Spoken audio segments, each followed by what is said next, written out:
Hey guys, it is Wednesday, January 7th at 6 o'clock. I haven't done a video in a long time, and I've gotten some emails from people asking if I'm okay and why I'm not doing videos anymore and to please post a video. So um, here it is, me posting a video. I don't feel like I have a lot to say, but knowing me, I'll probably still manage to do a 10-minute video because I can be a little long-winded sometimes. So I have moved and I'm in my new house. It's going really, really well. I really like my new housemate and the space.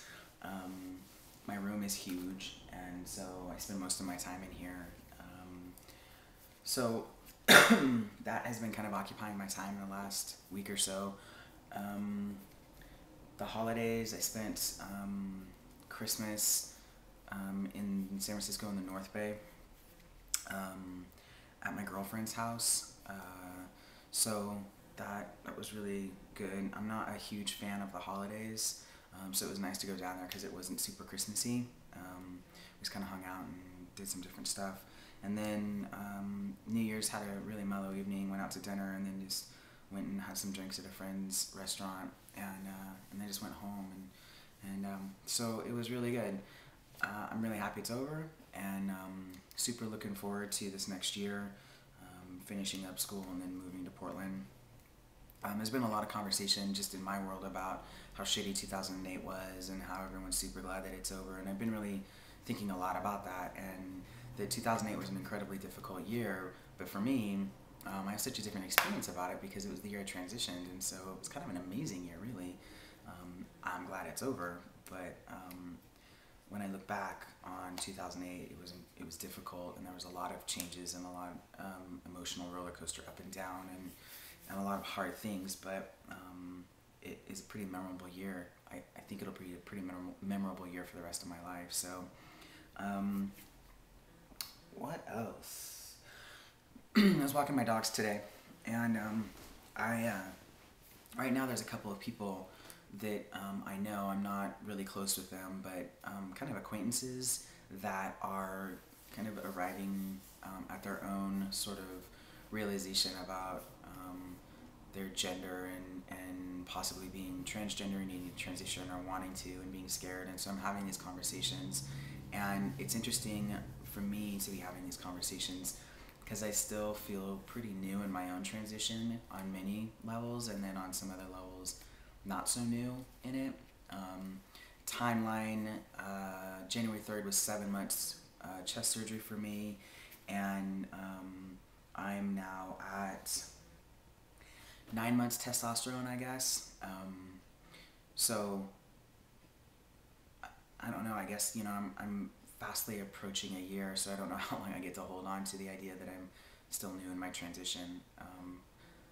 In all actuality, I lived 32 years prior to transition, so I should get 32 years living post-transition before I feel like I'm equal there, I suppose. I don't think I need that much time, but so anyways, I was having these conversations with different people, and it was interesting hearing me say some of the things I was saying, and I was really aware that if I knew then what I know now, how differently I would have done some things, and how I would have done some things exactly the same. And some things are small and kind of insignificant in the big picture, but significant in some realms. And then other things of, just my own process and my own understanding and adjusting to myself and having people adjust to me and around me.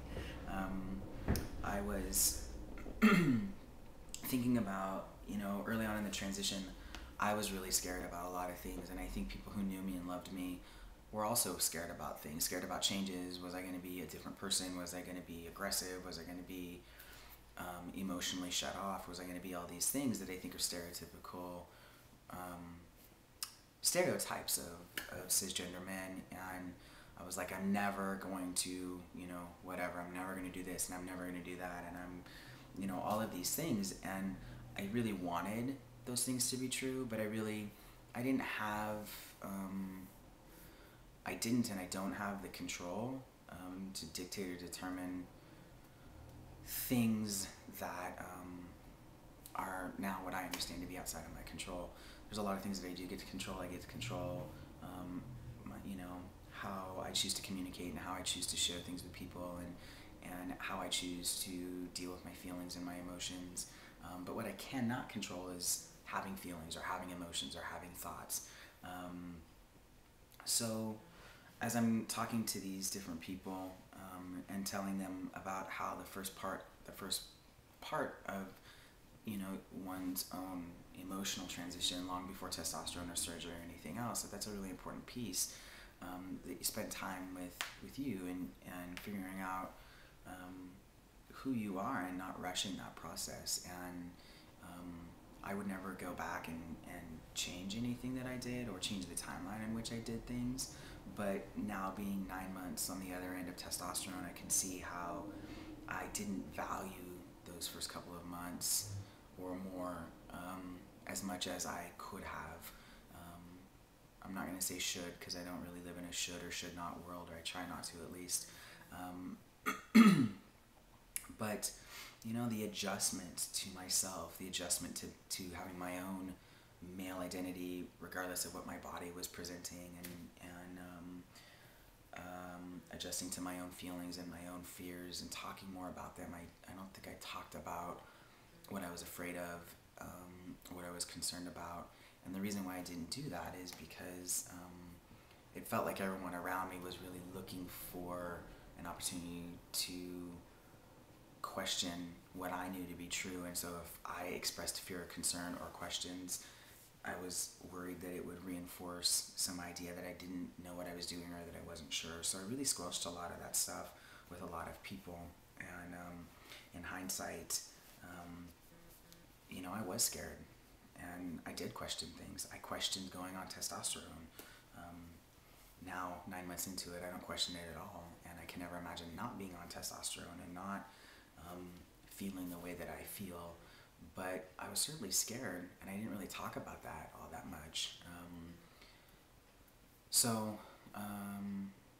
Having people that are considering these things, like, I find myself in a place of really encouraging them to talk about that stuff, to talk about what they question, to talk about their fears and their concerns, and trying to be somebody who creates a space for them to talk about that stuff. And then it doesn't mean that you don't want to transition, it just means that you're scared. And I think that is totally justifiable. Like, transitioning, it's an incredibly difficult thing, and it can turn your world upside down, and everything that you thought you knew, now you know differently, or everything you thought you understood, you understand differently, and all that stuff. And there's a lot of emphasis and attention and focus put on the physical stuff, which I totally get.